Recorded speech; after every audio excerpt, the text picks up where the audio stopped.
Mudar é algo muito difícil para nós, os seres humanos, que ficamos todo o tempo tentando nos segurar aqui e ali, a casa, uma relação, um trabalho e tal.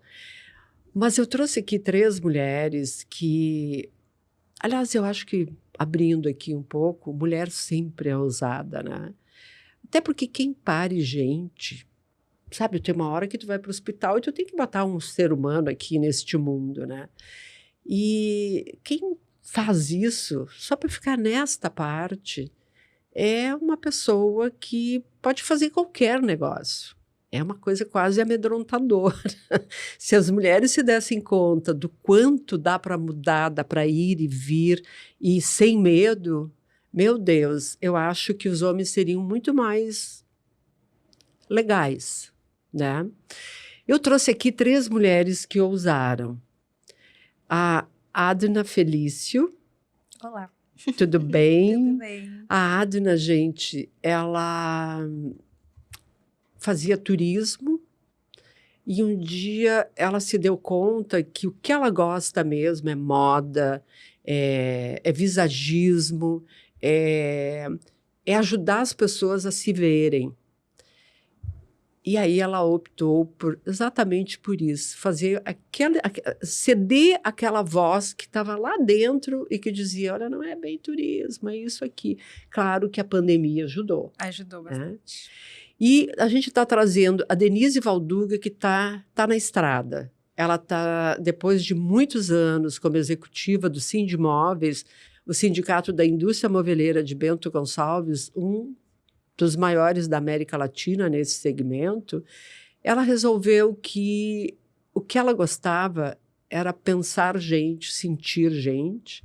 E a Denise Valduga, então, entra na psicologia, está no 5º ano e se forma esse ano. Isso, final do ano. Isso, depois a gente marca uma sessão. E a Natasha Duarte, que trabalhava como advogada na Dell Computadores, e hoje faz também um sonho, que é ter um centro de lazer voltada para cachorro. Cachorro, gente. Quem não pira com cachorro? Eu piro. Eu sempre pirei. Faltava coragem. Então vamos começar aqui pela Natasha. Como é que foi o dar ouvidos, né? Dar a esse sonho, essa piração? Eu acho assim que o que eu comento muito assim com o pessoal mais jovem, né? Eu acho que todos nós temos quando criança alguns sonhos, né? E a gente chega muito na época da faculdade com algo muito, principalmente naquela época, né, há muitos anos atrás, com algo muito engessado de profissões, e uma profissão que tem que dar certo, a profissão que vai fazer sucesso. Naquela época, os anos 90, a gente tinha poucas opções de faculdade, né? Hoje em dia acho que já tem um leque muito maior. E eu creio que eu fui muito mais por uma profissão, pensando no sucesso daquela profissão do que no amor que eu sentia. Entre várias outras situações que me levaram a fazer direito, né, a ser advogada. Mas eu sempre tive assim uma conexão com os cães muito grande. Meus pais são biólogos, né? Meu pai era biólogo. Então eu sempre tive muito esse contato com natureza, com animais. A gente sempre teve animais. E na minha cabeça eu sempre iria fazer a veterinária. Até descobrir que a veterinária envolvia sangue, né? Envolvia cortar animais. A veterinária no Rio Grande do Sul ainda era muito voltada para a área dos animais de grande porte, fazenda, frigorífico, esse tipo de área, não tanto os animais de pequeno. Acabei indo por um meio, mas sempre tive cachorros. Sempre tive cachorro, sempre fui apaixonada por cachorros e era onde eu sabia que eu me sentia bem. E aí começou, quando eu cheguei ali por volta dos 30 anos, que naquela época eu achava que, nossa, estou velha, né? Hoje com 50 eu me acho nova, então Como isso mudou, né? Impressionante. Muda, né? Então eu com 30 achava, gente, virei uma balzaquiana agora, preciso decidir o meu futuro, agora ou nunca mais. E resolvi que aquela era a hora, ou eu faço uma mudança agora para começar do zero uma carreira, né? Porque eu já tinha uma carreira que já estava desenhada e indo bem, ou eu não vou fazer nunca mais. E foi algo que eu pensei, o que existe que eu amo fazer? Eu amo estar em casa com os meus cachorros, amo estar rodeada de cachorros, amo estar no meio da natureza com os cachorros. E como eu já tinha morado fora um tempo, a questão do daycare, né, que é a creche canina, hoje em dia é um centro de lazer, um local onde os cães pudessem passar o dia com atividades enquanto a gente trabalhava. Isso já existia forte nos Estados Unidos. A Dell é uma empresa, né, multinacional, principalmente americana. E não só eu, como algumas outras, principalmente mulheres.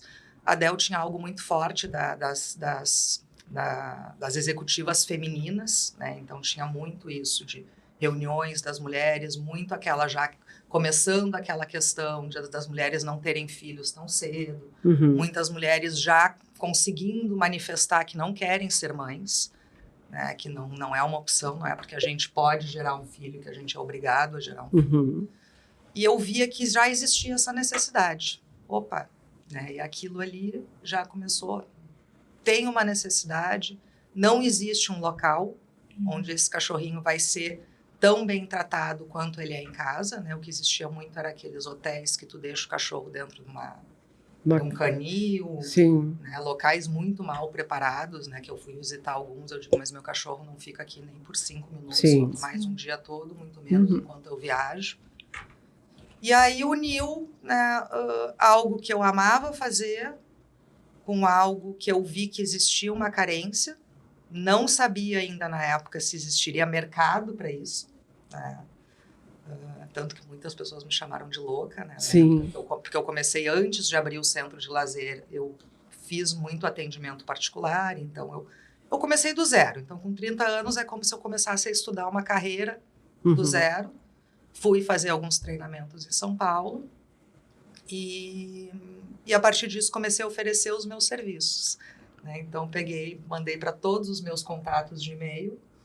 E foi muito legal, porque, inclusive, várias pessoas que trabalhavam comigo na Dell me chamaram. Inclusive, e viraram teus clientes. Viraram meus clientes para adestramento. Então, eu comecei um pouquinho com o adestramento, vendo se eu levava realmente jeito, porque uma coisa é eu ter os meus cães em casa, eu estar, né, com os meus cachorros, outra é fazer um serviço, cobrar por isso, né? Então, eu comecei bem devagarinho, atendendo alguns clientes, vendo se dava certo. Depois de, acho que foi 3 ou 4 anos, eu vi não tem mercado. Quando eu vi a minha agenda estava lotada, eu não tinha mais horário para atender cliente. Muitos clientes tinham essa mesma necessidade que eu. Não confio em nenhum lugar para deixar o meu cachorro, para passar o dia. Conheci muitas pessoas que exatamente não tiveram filhos e têm os cães como filhos. Queriam viajar e não podiam viajar, que nem eu só viajava se eu tivesse alguém de confiança para ficar com o meu cachorro. Então, o cachorro é algo muito bom, mas ele também nos limita, né? Porque a criança pequena, por exemplo, eu tenho o avô, eu tenho a avó, eu tenho um tio, eu tenho né, padrinho, madrinha. É mais fácil, às vezes, a gente conseguir uma rede de apoio para a criança. Para o cachorro é muito difícil. Sim. Até porque muitos cachorros têm, né? O cachorro é um pouquinho mais... Ele é uma eterna criancinha de 2, 3 anos. Então, comecei a ver que existia isso, vamos estudar, fui fazer o Empretec no Sebrae. Né, aí montou... Fui montando, fui procurando, passei 2 anos, joguei para o universo. Eu digo, eu vou jogar e vou procurando casa. E eu olhava, tinha que ser algo que me encantasse. Eu digo, não vai, eu quero algo realmente diferenciado. E aí foi muito, eu brinco, é muito sinais, né? O destino. Porque, ao mesmo tempo, eu botei o meu apartamento à venda e eu precisava, né, do dinheiro do apartamento para, né, dar entrada na casa. E as duas coisas se casaram. Apareceu um comprador no meu apartamento, deu 15 dias, eu encontrei a casa, que não estava nem anunciada. Então, foi algo bem... A minha corretora bateu na casa por um acaso e a casa estava à venda. Que é onde a sede da Luther hoje em dia. Por que Luther? Porque Luther era um dos meus cachorros, né? O Luther foi o primeiro cachorro que eu tive quando eu fui morar sozinha. Eu saí de casa com 19 anos. Eu sempre tive cães na casa com os meus pais, a gente sempre teve cães. E quando eu resolvi morar sozinha, na época eu fazia estágio, estava na faculdade, eu passei 1 ano sem ter cachorro, quase 2 anos, e resolvi, não, eu quero voltar, sinto falta de ter um cachorro meu. Aí na santa ingenuidade, né? Naquela época, eu fui, qual é o cachorro? O labrador, né? O cão guia de cego, não existia quase nenhum golden, praticamente a gente não via. Então, eu já tinha conhecido nos Estados Unidos, então, deve ser um cachorro inteligentíssimo. Muita gente que está ouvindo isso e opta pelo Border Collie. Pois é, eu estava pensando num Border Collie. Então, e aí... o Border Collie, ele é tido no ranking como mais inteligente, porque ele é um cachorro extremamente sensível ao ambiente dele. Né? Mas a inteligência, eu comparo esse ranking de inteligência das raças mais ou menos como o QI que fazem para o ser humano. Não necessariamente um ser humano que tem um QI muito alto, ele é bem sucedido na vida. Né? Então, depende muito mais das tuas habilidades. O Border, ele é inteligentíssimo para fazer o trabalho que ele faz. Ele é um cão de trabalho, pastoreio. Ele aprende na tua casa tudo que tu faz. Então, é uma faca de 2 gumes. Se eu não me dedico àquele cão, porque ele tem uma necessidade de aprendizado constante, ele, aprende coisas que eu não gosto, vai aprender a abrir a geladeira, abrir a porta, por exemplo. Jura? Sim, eles dão eu amo o meu Toby Luiz. Eu, sem raças definidas, são para mim, atualmente, os que eu mais gosto. Tá, mas aí tu ia te referir que é o Border Collie, mas... Eu optei pelo labrador exatamente por ser um cão que é selecionado até hoje, né? O principal instituto que tem nos Estados Unidos para treinar esses cães para acompanhar cegos é o labrador, porque ele é um cachorro extremamente dócil, ele é um cachorro que ele é relativamente tranquilo, tá? Apesar de ter o filme Marley e eu, que coloca aquele filhotinho, né, como sendo um demônio da Tasmânia ali. E o Luther, eu resolvi que eu queria, fui para os classificados, na época, jornal, pesquisando, não achei, passei mais de mês procurando um anúncio por um labrador, encontrei, dei uma sorte enorme, porque depois eu descobri, era de uma veterinária criadora maravilhosa, e peguei aquela bolinha de pelos, eu me lembro até hoje, fui lá buscar ele, não tinha nada, não tinha prato, não tinha ração, não tinha caminha, não tinha nada, bem despreparada. E levei para casa e é claro que o Luther redecorou o meu apartamento. Óbvio. Porque eu imaginei que aquele cachorro extremamente inteligente, que ia passar o dia em casa esperando para eu chegar da faculdade, ele tá lá para nós Pleníssimo. E ele de perna cruzada no sofá diz, oi, tudo bem? Então, ele foi um caos da minha vida. E em cima do caos que o Luther, né, trouxe, eu cheguei a pensar em doar o Luther mais de uma vez, mas eu comecei a estudar, foi ele que me levou a estudar sobre comportamento de cães. Porque naquela época, os adestradores que existiam era algo, ainda existe hoje, infelizmente, mas naquela época só existia aquele pessoal que, eu tenho que enforcar o cachorro, eu tenho que ignorar o cachorro, era tudo na base da punição, era muita punição. Eu cheguei a levar o Luther em algumas aulas, eu digo, não, eu não tenho um cachorro para isso, porque eu sofria fazendo aquilo. Né? Eu tenho um cachorro para ter algo positivo com ele. E ali eu comecei a estudar sobre comportamento e como treinar o meu cachorro. E realmente eu transformei o Luther num lorde. O Luther era aquele cachorro que podia ir comigo a qualquer lugar. Sempre educadíssimo. Quanto tempo levou? O Luther ficou comigo durante... Não, mas que ele se transformou num lorde para ver se eu posso ter esperança. A gente sempre pode ter. É uma questão de dedicação. Aham. Eu não posso querer mudar o comportamento de um animal, ainda mais um animal irracional, se eu também não mudo a forma como eu lido com ele. Aham. Então, é claro que eu tenho que aprender como é que aquele cachorro pensa, como é que ele aprende, mas eu vou ter que mudar. A principal mudança somos nós, né? Eu tinha muitos clientes na época que me diziam, todo mundo diz que eu sou o problema. Eu sempre disse, não, tu não é o problema, tu é a solução. Desde que tu acredite que tu seja a solução. Desde que tu te envolva. Eu não posso querer mudar o comportamento. Então, ver algumas necessidades daquele cachorro. E, por exemplo, uma das coisas era isso. Não, eu tenho um labrador, que é um cachorro que ele é inteligente, mas ele tem muita energia. Se eu não gastar a energia dele, ele vai passar o dia em casa procurando formas de gastar essa energia. Sim. E as formas que ele encontra... para nós, destruindo para ele. Por quê? Porque ele está coçando os dentinhos. Ele roeu todos os meus livros de faculdade, controle remoto. Naquela época a gente tinha os telefones, né, ainda com fio, porque era tudo que estava com o meu cheiro. meu sapato, tem meu cheiro. Sim. Então era uma ansiedade também, porque o cachorro não nasceu. Ficava pra ficar sozinho, né? Aham. É. Ficava com saudade. Então o nome nada, né? Tudo fez sentido na época. Algumas pessoas ainda me questionaram, é um nome que não é nada comercial. Eu digo, bom, mas é graças a ele, se não fosse ele, né? Talvez eu não tivesse feito essa mudança na minha vida. Então o nome foi Que uma legal. homenagem eterna. Que a história ele. interessante. Assim como tu Muito adestrou legal. ele também te ensinou, né? Isso. É. Então, Como é que é? Assim como ela adestrou ele também ensinou ela. Sim. Sim. Foi Toda uma via relação de é mão assim, dupla né? ali, né? É verdade. E aí, Adna, eu achei muito interessante porque tu saiu de um lugar e foi para outro e obedecendo uma coisa que tem a ver com a tua cor negra, né? E tu investiu para o mercado das mulheres negras. Sim. Conta para nós essa história. Eu tava num ramo ou numa profissão que eu não via mais caminho, assim, né? Eu não via mais pra onde ir. Eu queria chegar num nível muito alto. Eu pensei, cara, eu quero só chegar num nível que as pessoas olhem pra mim e falem assim, tal coisa, eu preciso fazer tal coisa. Fala com a Adna que ela sabe. Sabe? Eu queria essa relação, assim. E quando eu me mudei, né? Fui para São Paulo trabalhar, enfim. E quando eu cheguei lá em São Paulo, eu alcancei esse nível. Eu estava trabalhando como agente de viagens, porque eu sou turismóloga.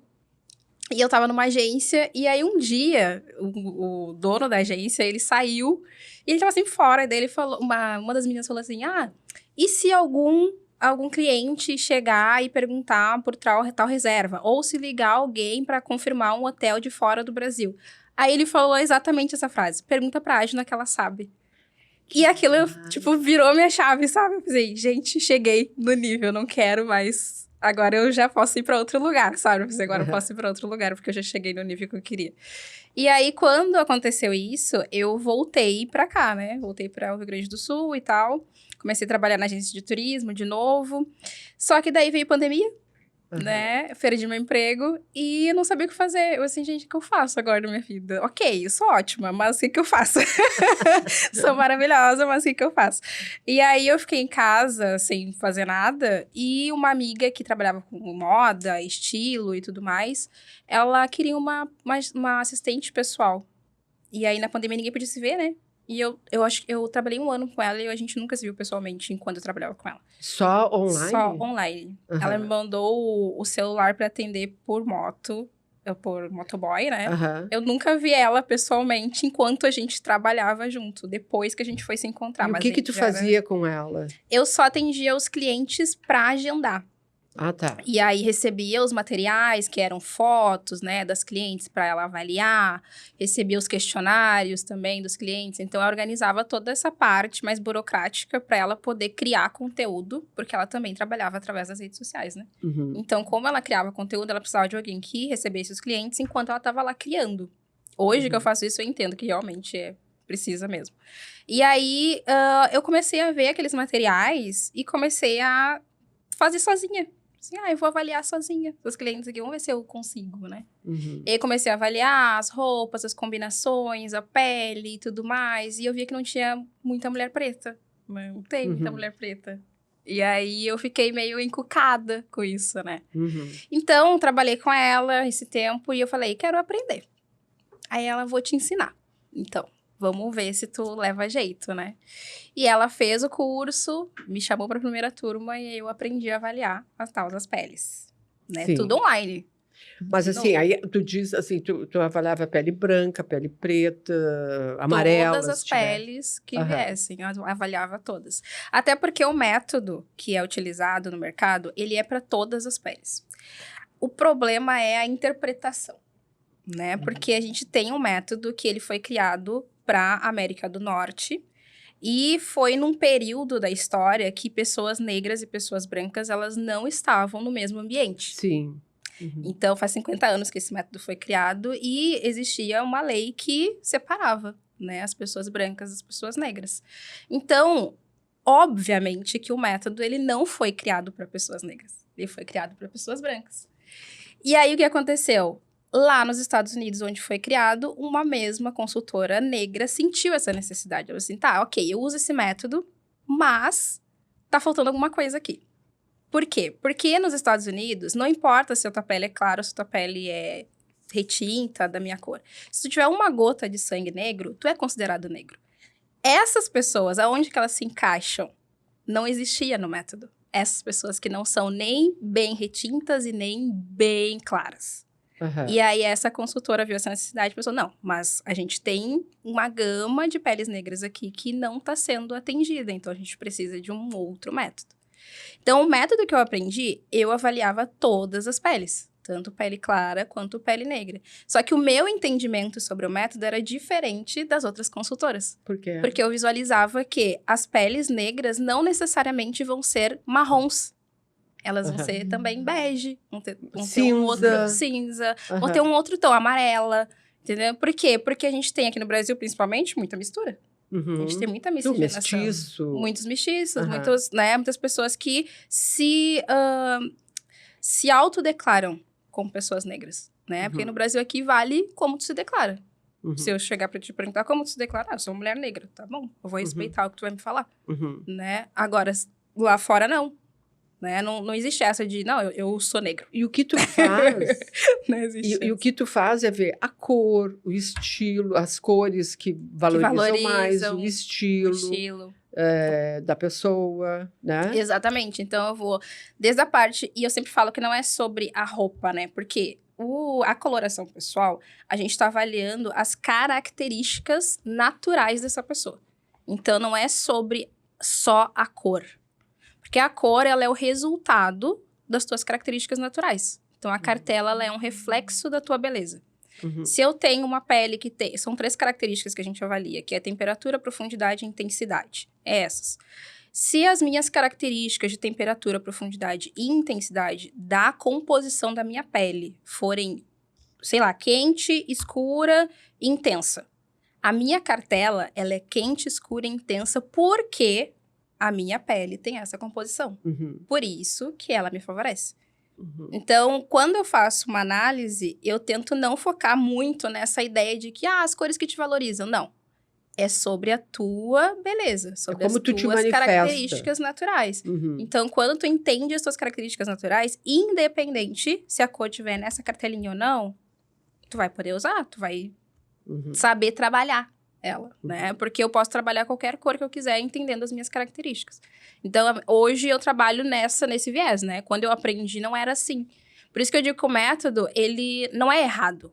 O método, ele é a interpretação que as pessoas têm dele, que às vezes é equivocada. E tu teve essa sacada de investir, tu só atende mulheres negras? Atendo todas as peles, né? Mas eu sempre direciono para mulheres negras. Por quê? Porque eu, quando era mais nova, eu gostaria de ter tido esse trabalho, esse serviço, e eu não tinha, não sabia se existia, não conhecia ninguém que fazia. E quando eu descobri, foi quando eu comecei a trabalhar com essa minha amiga, eu pensei, cara, como assim? A beleza das pessoas negras foi totalmente apagada durante séculos. Por que a gente não tem esse serviço que fala sobre a beleza das pessoas? Né? Então, tipo, eu comecei a pensar, tipo, cara, isso faz muito sentido para as pessoas negras, porque as pessoas negras realmente elas não entendem a sua própria beleza. E elas acreditam no que as pessoas falam sobre a sua própria beleza. Então, por que que eu não me conheço e eu digo para as pessoas o que é a minha beleza? Aonde que eu tô, quem eu sou? Eu tenho muita cliente que... Nossa, eu chorava nas análises, né? Porque eu tinha muita cliente que chegava pra mim e falava assim, o que eu sou? Eles me perguntavam, tipo, no TikTok, Jana, o que eu sou? Eu sou negra? Eu sou branca? E aí, eu sempre falava, né, nos vídeos, eu não tô aqui pra determinar se tu é negro ou se tu é branco. Eu vou determinar só quais são as tuas características naturais, e a partir disso, tu vai me dizer quem tu é. E então, quando eu me identifico com aquilo que eu sou e com o que eu sinto, é que eu vou encontrar a minha beleza. Exatamente. E isso entra muito na ideia de tu resgatar, né, a tua história. Porque quando eu começo um atendimento, por exemplo, eu sempre pergunto, como que tu se enxerga? Como que tu se vê? Tu quer que eu te chame como? Tu se identifica como uma mulher preta, uma mulher branca? Né? Ela sempre fala pra mim. E a sua história, né? Aí elas vêm com a história. Elas dizem, meu pai é assim, a minha avó era assim, minha tia assim, sabe? Tem todo... Aí elas vão resgatando a história delas, né? Então, E vai se apropriando daquilo que ela é, né? Exatamente. Uhum. É um serviço bem profundo. Ah, põe profundo nisso. Olha bem só, olha a profundidade deste mundo aqui que tem que entender, tem que se entender para poder ter um relacionamento com um ser irracional, né? E tu imagina, tu tá resgatando no teu trabalho a autoestima de mulheres que passaram toda a vida puxando o cabelo porque tinha que ser puxado o cabelo para poder ser aceita, né? Eu acho que é o amor, né, que fala. É. Então eu vejo assim, a minha ideia é exatamente isso, o quanto que eu amo, né, a maior prova de amor que eu posso dar para um animal é entendê-lo, Uhum. né, aceitá-lo e entendê-lo. É Uhum. a mesma coisa. Mesma coisa. Que é o que tu faz, mas claro. Quando eu me aceito, eu me entendo, Quanto eu mais vou me amar. vejo aquela felicidade daquele bichinho, assim, parece que ele dá um suspiro, ai, ufa. Ai, alguém fala a minha língua. Aham, É muito bonitinho ver exatamente eles se desabrochando. Sim. aham. Né? Então, passando daqueles cães de fundo de quintal acorrentada hoje em dia. Ah, pois é. Dormindo Não, e no na teu cama. caso, que é essa... eu vejo hoje como as mulheres negras estão mais bonitas, né? Sim, Porque elas se são apropriaram, né? negras. Elas não precisam parecer brancas, né? Se apropriaram da Se identidade apropriaram da delas. beleza. Se Isso. apropriaram da identidade. É exatamente isso. Denise Valduc, como é que tu te apropriou da tua identidade? Com muita análise. Muita análise. Olha, tem que deitar no divã No daquele divã. homem, né? Hein? E aí um dia tu disse, chega, eu quero saber quem eu sou e só isso vai me responder. É, mais ou menos por aí. Eu trabalhei quase 20 anos, né, no Sindimóveis, que é o Sindicato Patronal da Indústria Moveleira de Bento Gonçalves, que é a primeira economia do município, sempre em funções administrativas, né, na gestão da entidade, né, mas sempre com um olhar voltado muito para as pessoas, porque eu gosto das pessoas. Eu me interesso pela história das pessoas, pelo problema do outro, e, consequentemente, pelo comportamento humano. Uhum. Né? Eu sou daquelas pessoas que, assim, tá numa reunião, tá no restaurante, tá na rua, eu gosto de olhar para o que as pessoas estão fazendo, e isso é algo genuíno. Né? Sim. Não tem nada de bisbilhotar a vida do outro, não, é algo genuíno. Eu gosto de olhar para as pessoas. Tem interesse. Tem interesse pelo comportamento. Né? E aí, na pandemia, na realidade foram duas situações que eu considero uma externa e uma interna. A externa foi a pandemia. Quando chegou a pandemia, eu já comecei a pensar, eu já vinha num processo de amadurecimento, se era isso que eu queria continuar fazendo e tudo mais. Mas a pandemia me propiciou algo que eu não tinha, que era uma rotina. Porque o trabalho na entidade é muito dinâmico, tem muita atividade fora do horário comercial, então muitas vezes eu chegava tarde em casa, e aí a rotina me propiciou ficar mais em casa, olhar mais para minha filha. Na época ela tinha 8 anos, e eu comecei a gostar disso. E aí eu comecei a elaborar mais essa ideia, né, de uma possível mudança de carreira. E a questão interna foi que eu entrei na perimenopausa. E aí eu comecei a ter os sintomas, né? Insônia, cansaço. E aí isso me fez pensar, bom, daqui um tempo, como eu quero estar na menopausa? Eu sigo na perimenopausa, né? Já é bem prolongada, assim, de vários anos. E aí eu comecei a pensar, bom, eu acho que eu quero fazer alguma mudança para quando chegar esse período eu estar numa outra fase da minha vida profissional. Tu já tinha saído do Sindimóveis? Não. Isso foi em 2020. Tu estava repensando. Isso, eu comecei a maturar ali em 2020, no primeiro ano da pandemia. Mas eu levei mais 3 anos para fazer a minha transição, a saída da entidade. E me dedicar, eu estou desde o ano passado e esse ano só me dedicando aos estudos, porque eu faço formação em psicanálise e faço a formação em psicologia também. Foi em 2021 que eu me inscrevi, né, decidi voltar para a faculdade e fazer psicologia. Então, eu estou desde então nesse processo, né? Uhum. Que é longo, Uhum. porque uma vez que eu decidi que eu quero trabalhar com psicologia clínica, eu preciso ter a formação, Uhum. né? Então, Uhum.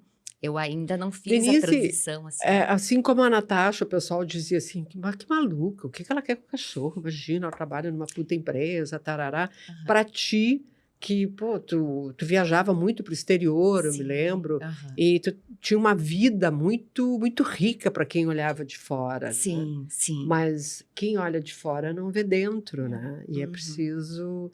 E como é que foi, assim, porque tu teve que construir também uma aceitação do entorno, né? Aham. Eu acho assim, até eu devia ter comentado isso antes. Eu acho que nós temos prazo de validade nas organizações, Uhum. né? E eu percebi que o meu prazo de validade estava chegando. Validade para quem? Para ti ou Para os dois, eu acho que tanto para a organização quanto para o profissional. Uhum. E é importante tanto o profissional quanto a organização se darem conta desse tempo. Porque quando a gente passa do prazo, a gente começa a ter problemas nas relações, Uhum. né? E aí eu pensei, poxa, eu construí uma história tão bonita até aqui, de quase 20 anos, né? Eu quero manter esse patrimônio construído, com credibilidade, Uhum. com os relacionamentos, né? Eu quero manter essa história, né? Então, eu vou fazer um processo mais longo até organizar, sair bem e deixar as portas abertas, porque tudo que eu construí, eu quero levar para a minha próxima profissão. Mas, aí eu cheguei em duas questões, né? Que é o que tu perguntou. Eu acho que é bem psicanalítico isso. Uhum. Primeiro, tu tem que sustentar a angústia pela tua escolha. Uhum. Né? Tem que segurar o bicho ali. Isso, porque toda uma mudança, uma transição de carreira como a minha de 20 anos, assim, eu sempre falo pela a minha experiência, né? Eu tenho, assim, vários ativos, né? Então, assim, como é que eu vou fazer esse passo, né? Então, tudo isso gera uma angústia, gera uma ansiedade, tem que fazer o luto pela Claro. saída, e isso é muito dolorido.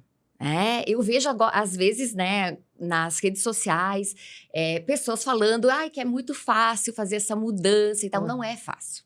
Claro que Não é, porque tu tem algo que é mais ou menos certo, tu sabe fazer, e tu vai passar para algo desconhecido, que vai trazer Uhum. incerteza. Uhum. Né? E muito medo, né? Isso. Então, assim, tu tem que sustentar essa tua escolha. Primeira coisa. A segunda é bancar a frustração do outro. Porque o outro vai chegar e vai dizer, eu acho que não tá na hora. Tu tem certeza do que tu tá fazendo? Será que é mesmo isso? Então, são as duas coisas. É contigo mesmo e com o outro. Uhum. Né? E isso, a psicoterapia, né? A análise me ajudou bastante ter esse autoconhecimento e autoconfiança para poder seguir. Não é uma coisa simples, né, gurias, a gente dá esse passo, né? Mas eu acho que o mais interessante, uma coisa que a Adna falou, que é o resgatar a sua história, né? Certamente, nós quatro aqui temos histórias em que a gente, com o tempo, foi assumindo quem nós somos de verdade, e para assumir isso, tu tem que romper coisas. Uhum. E é essa coisa de, por exemplo, eu, uma gringa de Santa Maria, que tive que acomodar um jeito de dar certo no mundo corporativo, todo tarari, tarará, e eu nunca cabia nesse lugar. Eu estava sempre alguma coisa, explodia para um lado, explodia para o outro, mas tem filho, tem que cuidar de filho, tem que tem casamento e tal. E aí um dia tu diz, mas não é isso. O que é? É aquela voz, sempre tem uma voz lá dentro, né? Que te diz, não esquece de quem tu é. Tu não é, sabe? Tu é isso é uma partezinha tua, mas tem muita máscara aí, né? Tu é uma gringa do interior, de pé no chão e de... como é que é aquilo rachado? O pé rachado, sabe? É disso. Então, e o que eu gosto? Eu gosto disso, disso e disso, mas eu não posso agora. Então, tu falou uma coisa no material que tu mandou, em que tu dizia assim, eu me dei conta, e eu acho que tem a ver com isso que a gente está falando, que eu só fazia pensando nos outros. Eu agradava os outros e não a mim. Como é que foi esse sentimento, assim? Qual foi o dia que tu... Uau! Porque tem um dia que quebra, né? Eu acho que venho crescendo.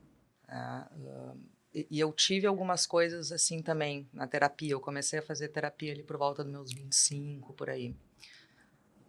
De se conhecer, né? Ver o que... Porque às vezes exatamente a gente está olhando, tá tudo certinho, tá tudo funcionando, mas parece que tem sempre aquele vaziozinho, sabe?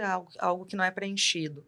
E eu tive alguma coisa que eu não sei quando foi que me deu isso, que eu pensava, se eu encontrasse a Natasha pequenininha lá, 5, 6 anos, me encontrasse hoje, o que ela ia achar de mim? Uhum. Isso aí. Sabe? E eu vou te dizer, hoje em dia, vê a diferença, né? Quando era mais nova, era a aceitação e os aplausos de profissionais, às vezes de pessoas mais velhas. Hoje, para mim, o maior elogio que eu recebo são as crianças, né? Os meus sobrinhos, quando eram pequenos, filhos de clientes meus, né? Eu tenho alguns clientes ali que estão comigo há anos, né? Já estão na 2ª, 3ª leva de cachorro.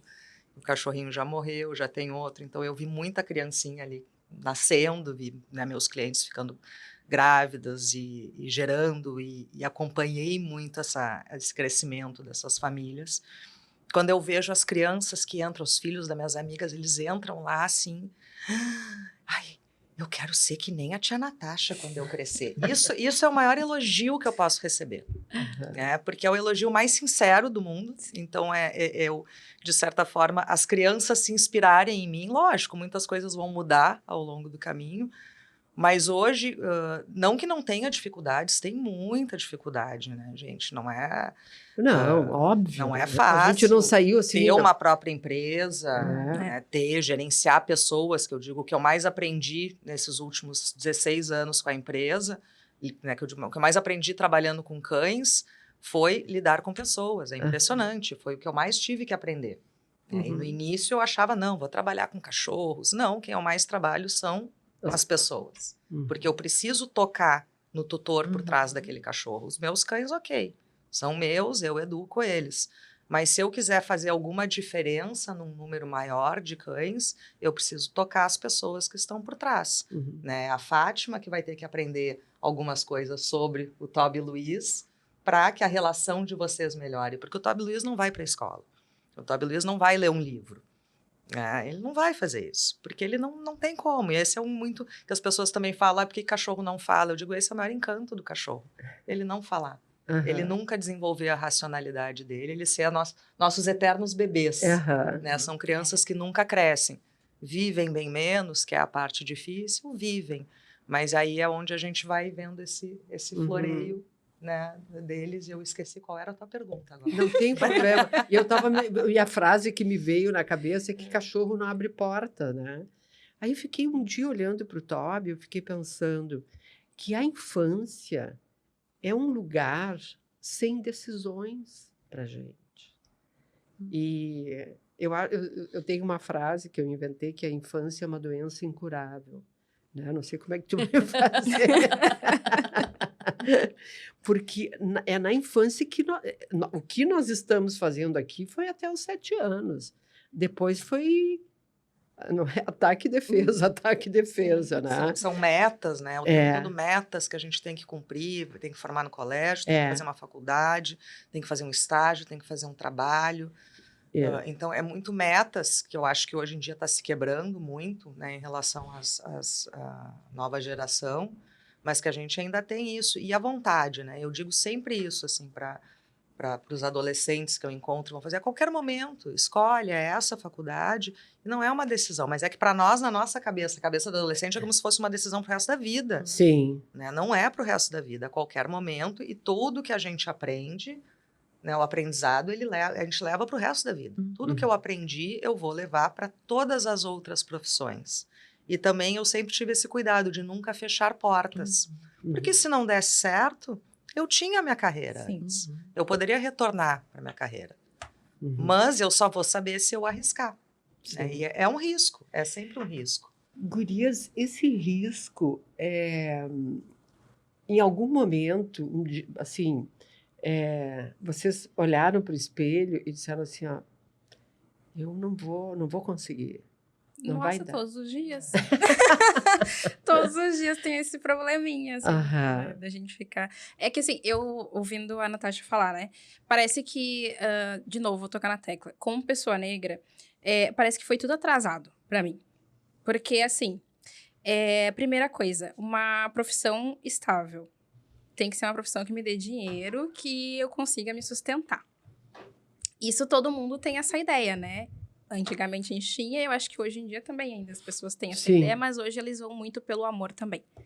Mas eu tinha que ter uma profissão, e o meu sonho era ser advogada. Eu queria ser advogada, porque os meus colegas diziam que eu era a defensora dos pobres dos frascos e comprimidos. E realmente, eu sempre comprava a briga de todo mundo, né? E aí eu vou ser advogada, enfim. Só que daí eu pensei, não quero ser advogada, eu quero ser desembargadora. Eu quero ser acima do juiz. Eu quero ser acima do juiz. E aí Mas é uma guria metida eu essa, né? Eu sou uma pessoa metida. Então, assim, eu ficava, vou ser desembargadora. Aí, a minha mãe e meu pai, eles sempre me deram muito incentivo pra eu fazer tudo o que eu quisesse. Eu morava em Alvorada e a gente se mudou pra Porto Alegre. E aí, eu fui fazer o ensino médio em Porto Alegre. Todas as minhas colegas daqui de Porto Alegre, eu morava ali na região do Iguatemi. Então, todas as gurias que eram minhas colegas, eu estudava no colégio que era o terceiro melhor público, né? Então, assim, tinha aquela seleção que faziam pra qual colégio tu vai ir, daí era o terceiro melhor, assim, de escola pública que tinha. E aí, eu fui pra essa escola. E todas as minhas colegas lá, elas tinham um plano. E eu, tipo assim, eu tava só vivendo. Eu quero só viver. Daí todo mundo, eu vou fazer isso, vou fazer de faculdade isso aqui, eu vou trabalhar não sei aonde, eu vou viajar pra não sei o quê. E eu cheguei em casa, mãe, eu quero ser desembargadora. Minha mãe, o que é desembargadora? Serve pra quê isso? Pra que é de comer? E aí, a minha mãe e meu pai nunca disseram que não. Mas eles, depois que eu me formei e tal, agora, né, que eu já tô, né, trabalhando, eles falavam assim, quando tu falava que queria fazer faculdade, me batia um desespero, minha mãe assim, me batia um desespero, porque a gente não tinha condições pra tu fazer faculdade. Então, tipo, ela fazia a maior cara de paisagem que eu nunca percebi na minha vida, que eu não ia fazer faculdade. Que maravilha de mãe. Ela ficava desesperada. E aí, meu pai falou assim, não, ela vai fazer faculdade, porque nem que eu tenha que rodar bolsinha, ela vai fazer faculdade. E aí, foi isso, sabe? E aí, eu fui crescendo e eu fui pensando assim, quando a gente vai amadurecendo, a gente vai percebendo coisinhas que a gente não percebia antes, né? E aí, na minha casa, eu comecei a perceber algumas coisas, né? Eu pensei, cara, eu acho que eu não vai dar. Eu acho que eu não vou conseguir. Tu olhou para a própria realidade. Comecei a ver a minha realidade. Pensei, acho que não vai dar. E aí, ficou aquela coisa de querer fazer faculdade, mas eu acho que não vai dar para fazer. Daí, quando eu estava no terceiro ano, eu fiz um curso dentro do período letivo. Teve um curso que era 5 profissões. E aí, dentro dessa, tinha turismo e hotelaria. E aí, eu amei hotelaria. Se eu queria trabalhar com eventos, e da advocacia já ficou para trás, né? O direito já ficou. Aí, eu quero fazer eventos, vou fazer hotelaria. Aí, fui terceiro ano. Aí, eu vou fazer vestibular.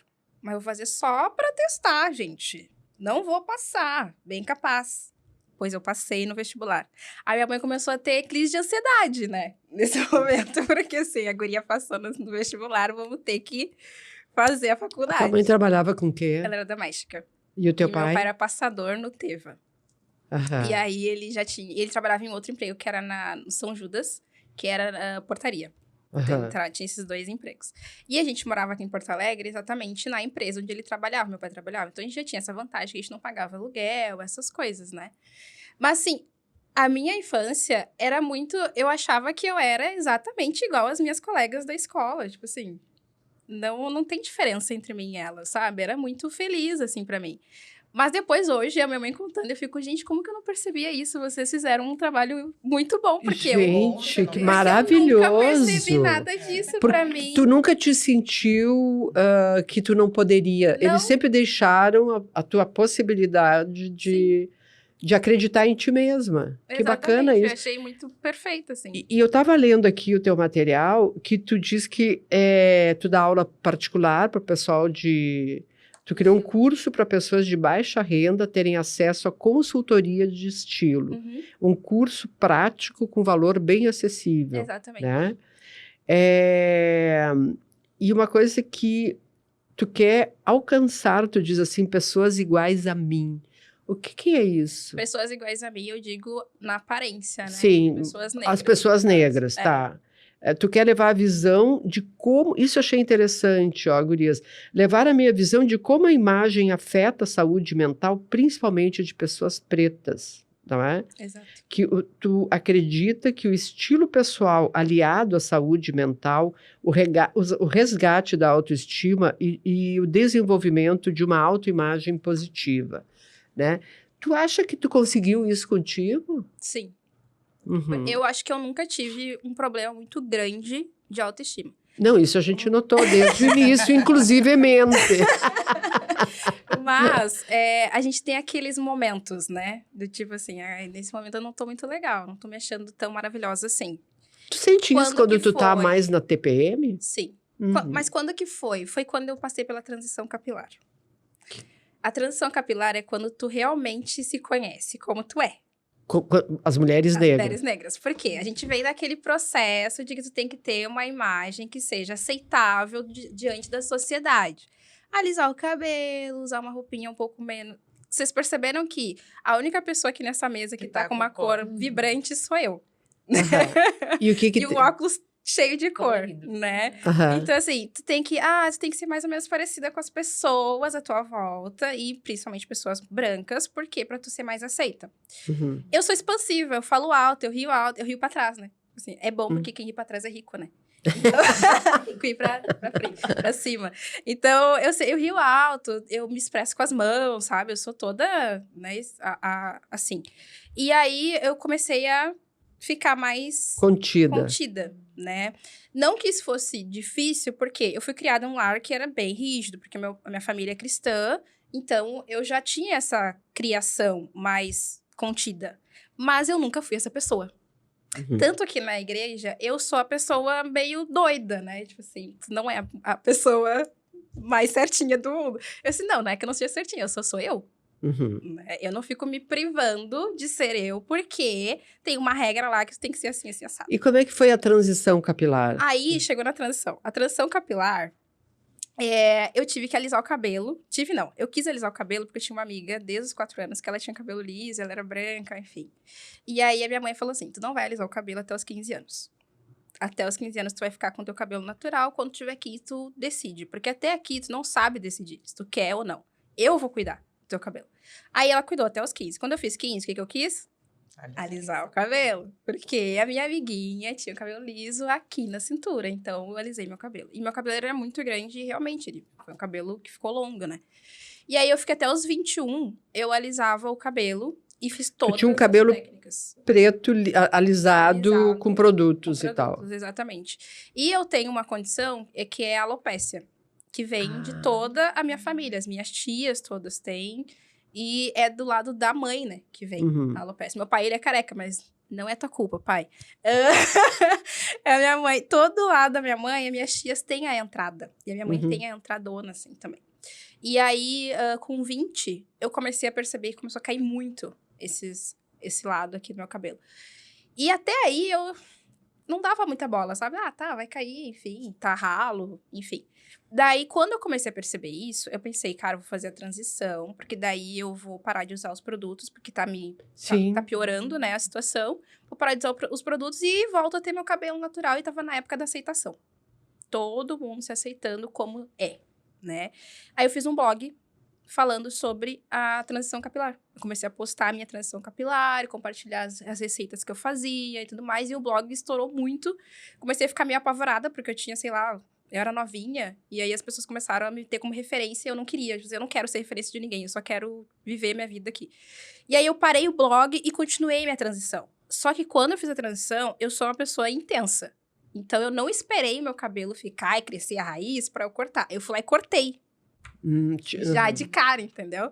Então, o que eu fiz? Vou fazer Chanel, que sempre quis ter Chanel. Meu cabelo era aqui, né? Vou fazer Chanel, porque daí eu aproveito, faço a transição e tudo mais. Exatamente neste dia, minha mãe resolveu ir no salão comigo. Ela nunca ia. Mas nesse dia ela resolveu ir. Eu cortei o cabelo aqui, né? A mãe ficou apavorada. Aí, quando começou a encrespar, eu não queria me olhar no espelho. Eu não me olhava. Em nenhuma Porque superfície tu não te de espelho, conhecia porque eu como não uma sabia mulher quem eu negra era. com cabelo... Exatamente, eu não sou essa pessoa. Eu sou a mulher com cabelo liso. E eu não me olhava em nenhum espelho. A minha casa é cheia de espelho. Eu não me olhava em nenhum, eu passava reto, assim.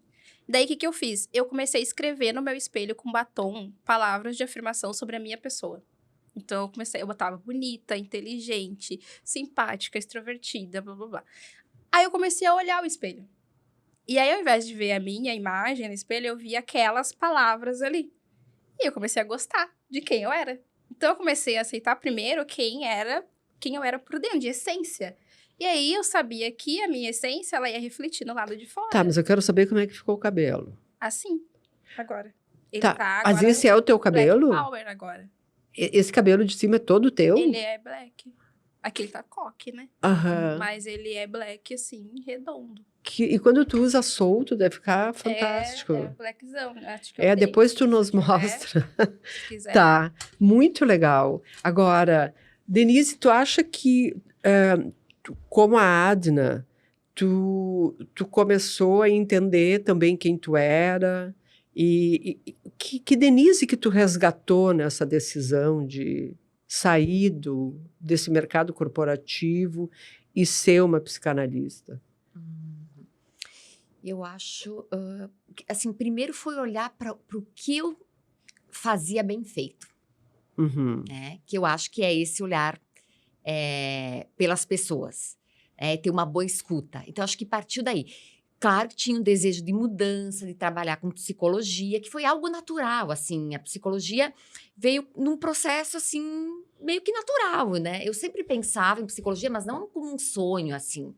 Mas veio pelo um processo natural. Essa coisa de fazer o que eu desejo, não o que eu acho que os outros esperam, né? Que eu acho que eu acho que de nós quatro aqui, isso é uma coisa que circula muito parecida, né? Para ti, o que te incomodava para que tu, não o que tu fazia, Adele, não, dentro de ti, o que te incomodava quando tu dizia assim, eu quero ser quem eu sou, e quem eu sou é isso, eu quero estar num outro lugar e não nesse, sabe? Dentro de ti, como é que tu sentia isso? Eu acho que foram diferentes fases, né? Eu acho que eu sempre tive muito isso, assim, de pequenininha. Eu sempre penso assim, de novo, eu gosto muito de tentar lembrar quem é a minha criança. Uhum. Né? Nutrir ela e sempre, nunca esquecer que ela tá ali. E eu acho que eu tive diferentes fases. Eu sempre tive uma fasezinha muito de querer ser independente. Eu sempre tive muito isso na minha cabeça. De querer ter minha casa, de querer... Naquela época, os desenhos da Lessie, então eu tinha muito isso, que eu queria uma Lessie, né? Eu queria um cachorro que fosse comigo para todos os lugares, a vida inteira. Só vocês, só tu e o teu cachorro? Só eu e uma Lessie na vida. Aham. E que foi um pouco Luther na minha vida, né? O que eu acho ali, eu fui me transformando, porque eu também, quando eu fiz direito, eu fiz o direito com essa questão, né? Olhando que profissão eu vou fazer. Ok, não vou fazer veterinária porque não quero ver... Né? Eu não consigo ver sangue, eu nunca vou conseguir dar uma injeção num cachorro, quanto mais pegar um bisturi e abrir um bicho. Eu acho que eu caio dura no mesmo segundo. Então, veterinária não vai funcionar, por mais que eu ame animais. E eu pensei no direito. Meu avô era advogado, a minha tia é advogada, então já tinha um pouquinho uma certa referência na família. E também a questão de defender as partes mais fracas. Tanto que eu fiz, minha ideia realmente era fazer concurso para a Defensoria Pública, que a Defensoria Pública foi criada no final da minha faculdade. E eu realmente fiz 2 anos de estágio na Defensoria e graças, né, a defensora, que depois virou minha cliente, inclusive também com os cachorros, ela me olhou um dia e disse, tu não vai fazer, tu não tem estrutura emocional. Uhum. Porque eu sofria. Uhum. Eu sofria. Tu te colocava no lugar do outro? Sempre. Eu levava trabalho para casa e aquilo me envolvia e eu chorava várias vezes no meio de uma... Eu saía para o banheiro chorar. E eu aprendi que o direito não é justo. O direito é a lei. né? E os bons advogados são os advogados que sabem como, muitas vezes, burlar a lei, né? Encontrar brechas na lei. Eu digo, não é isso que eu quero, não foi para isso. Pensei em fazer, porque então vou ser juíza. E aí foram muitas coisas que naquela época foi me incomodando do meu objetivo inicial de fazer direito, de ser advogada. E aí foi onde eu fui fazer a minha pós em Direito da Empresa e da Economia. Ok, eu estou fazendo essa faculdade, eu não tenho estrutura emocional para lidar com a vida das pessoas. Eu cheguei a fazer estágio na área de tribunal do júri, né? Fiz o cara perdeu, saí arrasada, ele ia ser preso, nossa, que horror. E aí fui para a Defensoria Pública, a mesma coisa, nossa, aquilo me incomodou, eu digo, então quer saber, eu vou lidar com empresa. Sim, fica com certo distanciamento. Não estou lidando com a vida de ninguém, bens materiais. E aí foi onde eu fui me especializando para ser advogada dentro da área corporativa.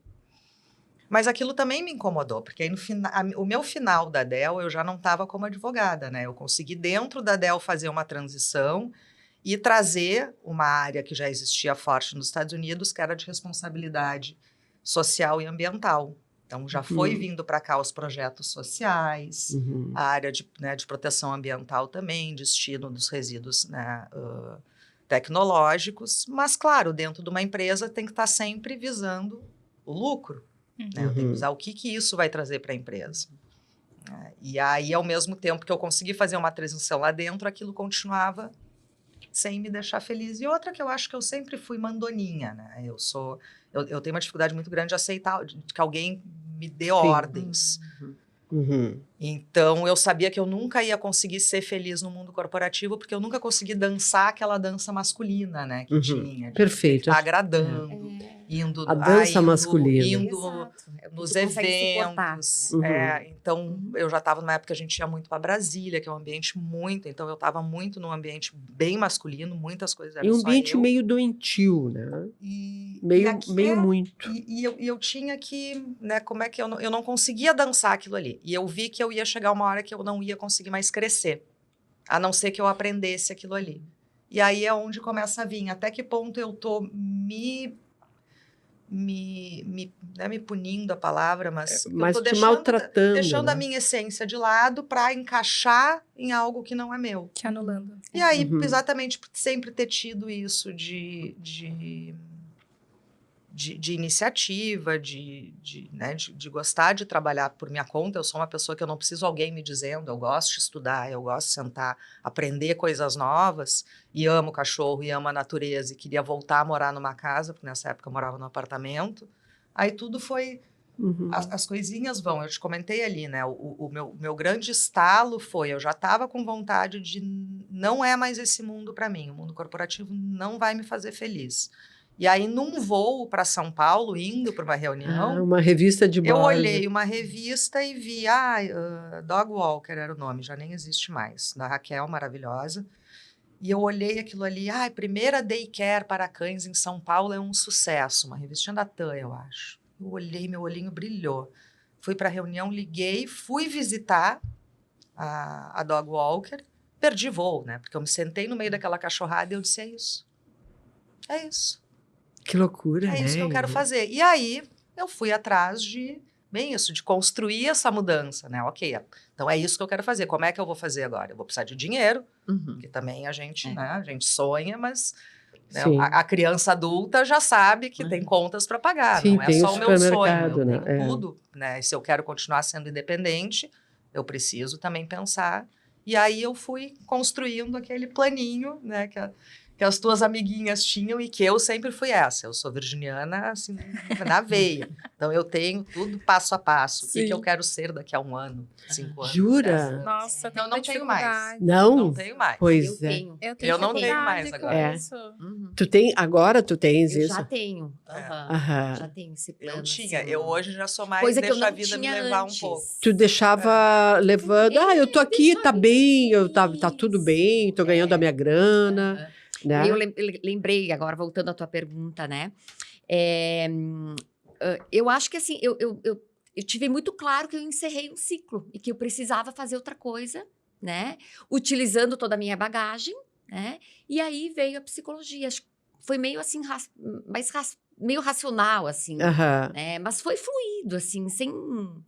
E que psicologia que tu queres fazer, Denise?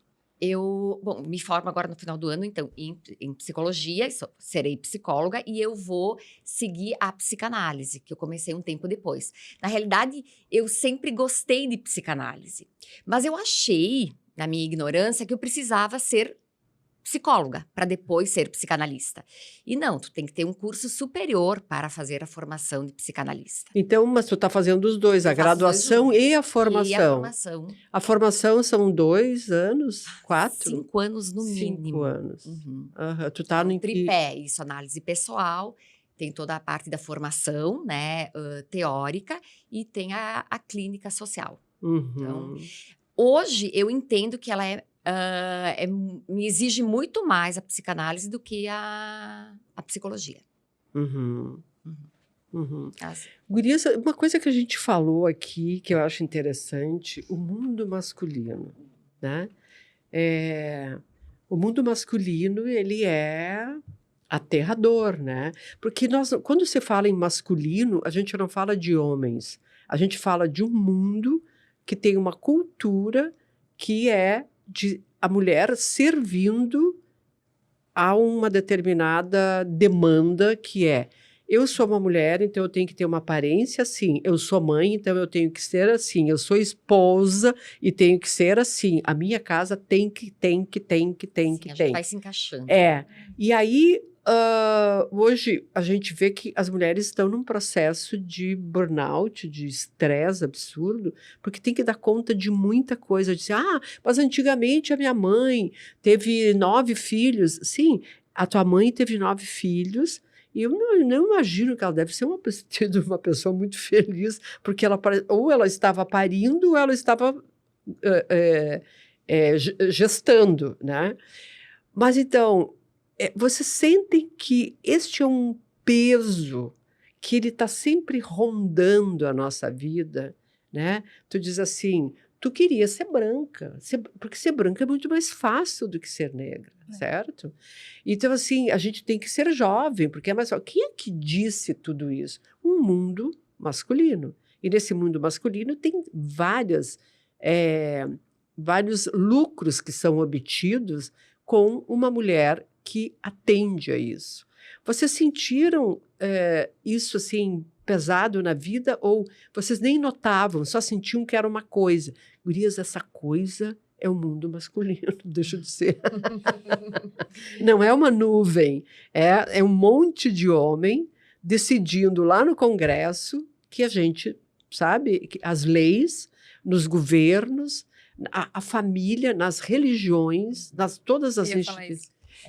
Porque o que é a religião, se não te acomoda no teu canto e Deus cuida? E muitas vezes as expectativas de outras mulheres também, né? Total. As próprias mulheres massacram as mulheres. Claro. E eu acho que isso tem crescido, eu tenho visto uma onda hoje em dia, cada vez mais, acho que muitas vezes graças às redes sociais, de quebrar muito isso. Uhum. No momento que a gente tem outros conhecimentos ao redor do mundo. Né? Então, eu sempre digo assim, não é porque no passado uma coisa era certa e funcionava, que hoje não, né, gente? Senão muita coisa, escravidão seguiria existindo. Exatamente. Muita coisa errada seguiria, né? A gente tem conhecimento para evoluir. E eu vejo hoje, por exemplo, né, eu vejo ali muito eu tomei um caminho bem diferente, eu acho que eu te comentei ali, eu optei por não ter filhos, e eu durante muito tempo, hoje em dia eu tenho bem claro que foi uma opção e que era algo que já vinha comigo desde pequena, mas muitos anos eu me questionei, né? Nossa, mas será que eu estou certo ou não estou certo? Porque todas as minhas amigas pareciam felizes, todas né? as minhas amigas quiseram ter filhos, todas as minhas amigas tiveram filhos, então realmente alguma coisa está muito errada comigo.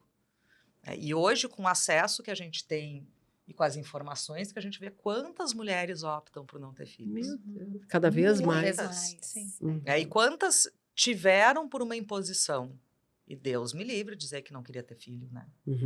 E não ter o filho, ou dizer que é difícil ter um filho, que é um inferno ter um filho. Porque as nossas mães passavam por muitas depressões pós-parto, mas que ninguém comentava. Sim. Né? Antigamente, TPM, as pessoas levavam para um hospício, as mulheres. Então, tu era histérica, né? As histerias. Então, tudo isso evoluiu e eu acho que cada vez mais essas conversas e as pessoas falarem abertamente, né? Não tem nada de errado. Eu tenho um instinto maternal enorme. É que Olha isso não tem os meus nada. cães. Aham. Eu tenho uma noção muito clara que cachorro não é criança. Eu acho que a pior coisa que tu pode fazer é tratar um cachorro feito uma criança. Ele não quer ser criança, ele quer ser cachorro. Mas o amor que eu sinto por eles, às vezes é maior, porque eu amo sabendo que logo eu vou perder. Né? Então, e cuido, e gosto de cuidar. Eu gosto de cuidar dos meus amigos, eu gosto de cuidar, né? Eu cuido. E isso eu acho que é um instinto maternal mais do que estar gerando alguém. Então, é começar a quebrar esses e dizer abertamente, porque durante muitos anos eu tinha vergonha de dizer isso. Então, eu inventava algumas desculpas para não ter tido filho. Né? Agora tu não quis ter e acabou. Dizer claramente, não quero. Não quero. Eu lembro de uma conversa que eu tive com as minhas primas na época, porque como eu vivo nesse mundo mais religioso, né? E aí todas estavam falando, o que tu quer? O que tu quer? Eu quero casar com 18, quero casar com 20, quero não sei o quê. E eu quero morar sozinha e estudar no exterior. Exato. E aí ficou um silêncio, assim. Tipo, era festa de família, e daí ficou todo mundo, assim, em silêncio. E, não, tu é louca, né? Tipo assim, tu é louca porque tu tem que casar com 18 e, tipo, formar tua família. E daí, quando eu fui ficando mais velha, tipo, 25, 27, e aí as pessoas vinham me falar assim, com 25 tu sabe que tu vai diminuindo a chance de ter filhos e não sei o quê. E a minha mãe, ela era estéril. Ela teve que fazer tratamento para ter filho. Ela fez o tratamento e mesmo com o tratamento, o médico falou que ela tinha 1% de chances de ter filhos. E tu é filha única? Não, tem meu irmão. E olha, a minha mãe ligou as trompas e ainda engravidou de novo depois. Então, assim, foi uma coisa meio milagre, assim, né, os filhos. Meio, né, eu digo que é milagre porque minha mãe não podia ter filhos mesmo. E aí, eu ficava com essa pressão de, tipo assim, eu não quero agora, eu quero estudar, eu quero ter meu apartamento, quero morar sozinha e quero estudar fora do Brasil. E quando as pessoas me falavam sobre não ter filhos, porque eu sempre quis ser mãe. Sempre, desde pequenininha, que a gente falou, a minha boneca preferida era a Barbie grávida. Entendeu? Então, hoje eu penso, meu Deus, a Barbie grávida era a minha boneca preferida. Então, eu sempre quis ser mãe. E aí, as pessoas falavam isso, e eu falava, meu Deus, que horror, a minha mãe não podia ter filhos. E se eu não puder ter filhos? Daí, eu ficava me sentindo mal. Porque eu não queria ter filhos naquela hora, eu não queria casar com 18. A culpa cristã. Exatamente, sabe? E aí, depois eu fui... Que nem tu disse, né? Agora a gente tem mais abertura, mais acesso, tudo mais. E eu vejo mesmo essa evolução, mesmo dentro da igreja, sabe? Porque eu fiz A tua igreja é católica? Não, é Assembleia. E eu fiz uma roda de conversa na minha igreja para falar sobre esses assuntos, principalmente sobre violência doméstica, né, em lares cristãos, para as mulheres elas terem essa abertura de falar. E daí a gente tinha um grupo de meninas e era tipo, uma era advogada, outra era psicóloga, eu que falava de moda, outra falava de alimentação, uma nutricionista. Então eu juntei várias gurias que eu conhecia de áreas diferentes para elas terem essa abertura para falar. E foi muito legal, assim, sabe, a abertura que o pastor deu, tipo, e ele até indicou, tipo, psicóloga para conversar, sabe? Então eu achei bem legal que hoje realmente a gente tem essa abertura para falar, sabe? Mas ainda as mulheres têm a pressão, sabe? Qualquer coisinha que tu lance, a mulher, ela fica com essa, sabe? Tipo, meu Deus do céu, então eu sou muito errada. O homem pode ser o que ele quiser, e a mulher não. A mulher tem que ser o que... E eu imagino tu no mundo, assim, corporativo também, né? Muito... Um setor bastante conservador. Muito. Né? E eu fiquei pensando assim no teu questionamento, né? Algumas vezes, ou muitas vezes, eu me senti influenciada por essa questão do machismo, né? E aí a gente tenta rebolar, né? Para conseguir fazer o trabalho, para poder ter voz, né? Para ser respeitada. Para ser respeitada. Né? Mas é um trabalho ainda hercúleo das mulheres, né? E nós somos marcadores de modernidade, as mulheres. Sim, total. Né? Então, eu acho que a gente já avançou muito, né? Avançou muito. Mas ainda é preciso uma caminhada bem, bem longa, assim, para haver equiparação, né? Muito longa. Mas, gurias, vocês caminharam longamente e conseguiram um negócio muito legal, que é chegar num lugar que vocês queriam. Chegar não significa terminar, é só uma estação, né? O trem segue, o trem da vida. Eu queria agradecer vocês muito, adorei Acho que eu reuni 3 mulheres completamente diferentes uma das outras, mas que têm em comum essa coisa da vontade, da coragem, da curiosidade, o de experimentar e ir vivendo, né? Como diz a Natasha, a gente não chega no paraíso, mas quem chega? Muito obrigada. Nós que Obrigada a você. agradecemos. Obrigada.